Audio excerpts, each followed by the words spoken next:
The moment the front door clicked shut, my whole body went cold. I stood in my sister Brooke's living room, listening to the taxi roll away, Brooke and Jared heading off on their Caribbean cruise. 5 days of sunshine and umbrella drinks while I babysat their 8-year-old daughter Nola. I turned around with a smile, ready to ask what she wanted to do first. Cookies, a movie, reading on the couch like we always did. But Nola wasn't reaching for her iPad. She wasn't typing into her text-to-speech app. She was just standing there, watching me like she was trying to decide whether to set a match to the whole house. And then my niece, the child I believed had been mute since she was a toddler, opened her mouth and spoke. "Auntie, don't drink the tea Mom made." I froze.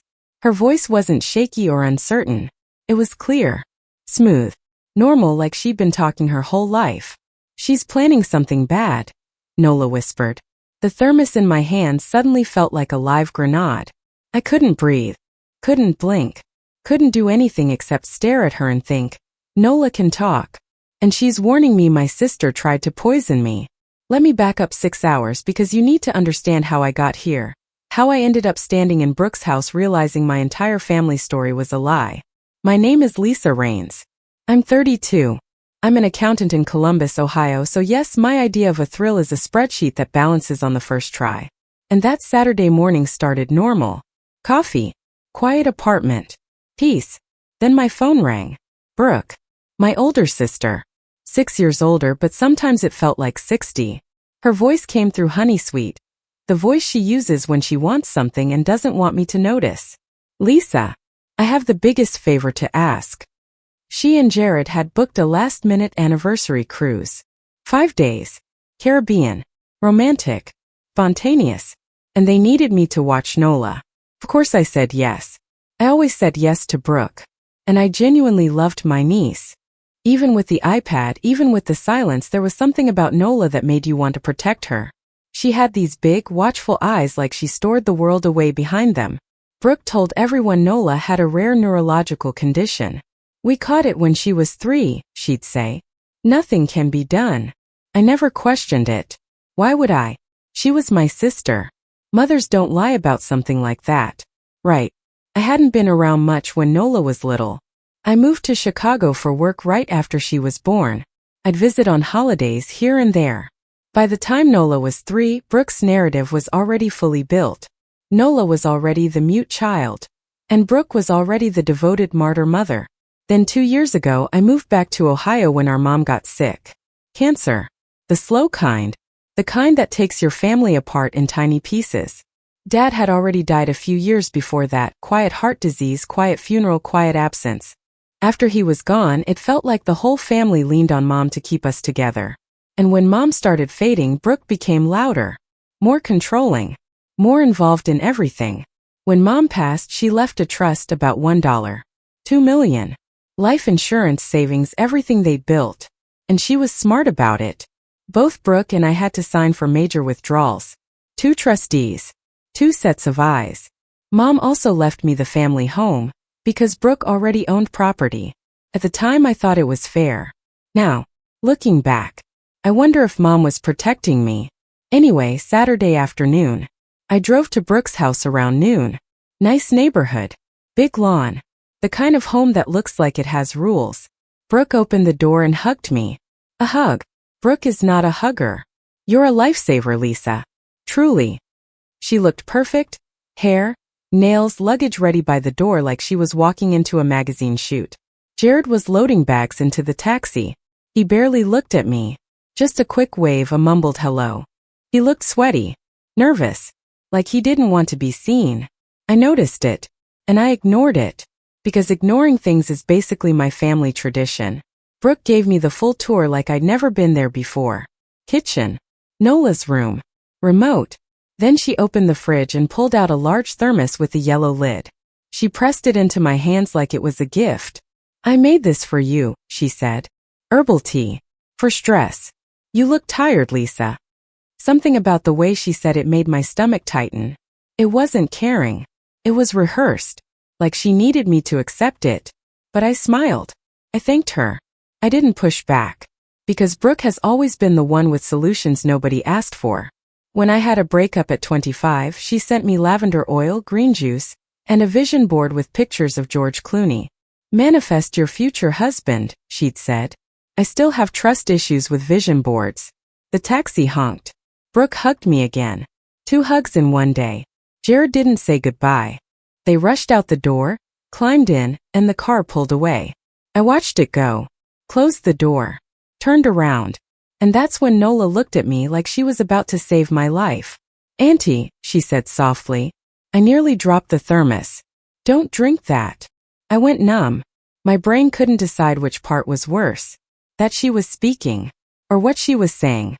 I set the thermos on the counter like it was radioactive. My hands were shaking so hard I had to brace myself. Then I dropped to my knees in front of her. Nola.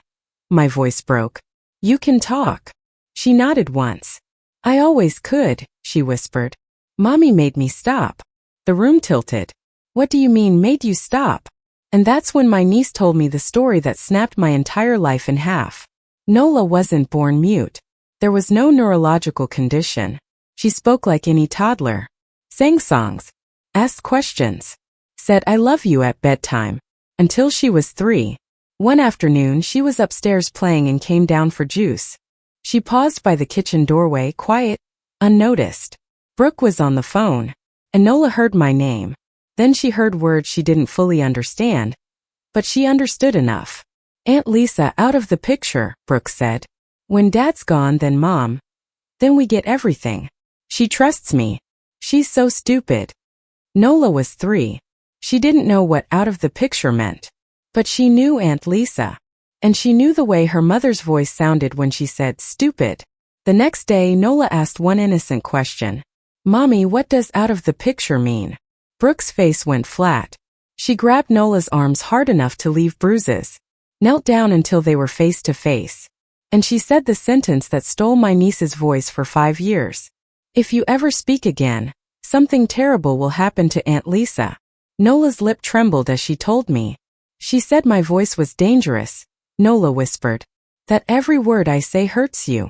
I couldn't move. Because I knew Nola adored me. I was the aunt who brought picture books and read out loud like it mattered.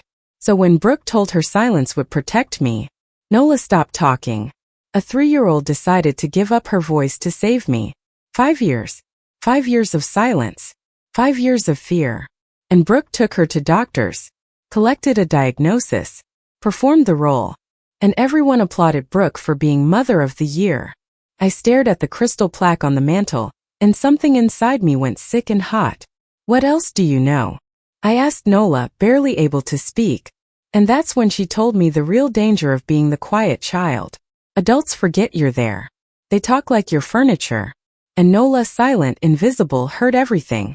She heard Brooke practicing my signature on scrap paper. She heard phone calls about the trust. She heard Jared getting smaller and quieter every month, agreeing, nodding, terrified. Then 2 nights ago, Nola heard the plan that made her break 5 years of silence. Brooke and Jared were in the kitchen. The tea will make her sick enough for the ER, Brooke said. Not dangerous. Just miserable. She'll be out for days. Jared asked. What about Nola? Mrs. Patterson will take her, Brooke said. I told her Lisa has episodes. She believes me. And while Lisa is in the hospital, Brooke continued, we drive to Indianapolis. Lawyer doesn't know her. Papers are ready. We transfer the trust to me. Nola looked at me, eyes shining with terror and determination. She was going to take everything, she whispered. And she was going to make you look crazy if you tried to stop her.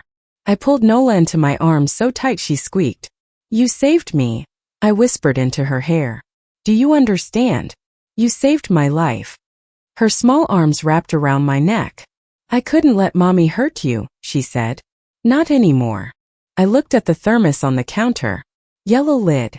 Innocent. Herbal tea. Evidence. And something cold and sharp settled into place in my chest. Brooke thought she had 5 days. She thought I would be too sick to fight back. She was wrong. The first call I made was to Gwen Mercer, my best friend from college. A nurse. The kind of person who doesn't panic, she organizes. She picked up on the second ring. Lisa, what's up? Gwen, I said steady. I need you to come to Brooke's house. Right now. And bring gloves if you have them. A pause. What happened? I'll tell you when you get here. Just please come. I'm on my way, she said. And that's when the plan stopped being Brooke's plan and became mine. Gwen arrived 40 minutes later, still in scrubs, hair yanked into a messy ponytail, and that look on her face that said she'd already decided she hated whoever hurt me.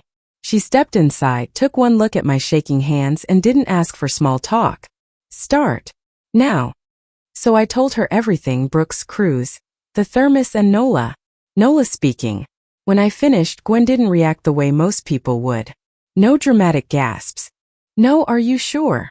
She looked at Nola, then knelt in front of her like she was taking a report. Hey, Gwen said softly. I'm Gwen. Your aunt trusts me. Do you trust me? Nola nodded once. Gwen's jaw tightened. Okay, then we're going to do this the right way. She turned to me. First, that tea. We don't touch it bare-handed again. Second, we don't tell Brooke we know. Third, we get evidence that holds up in court.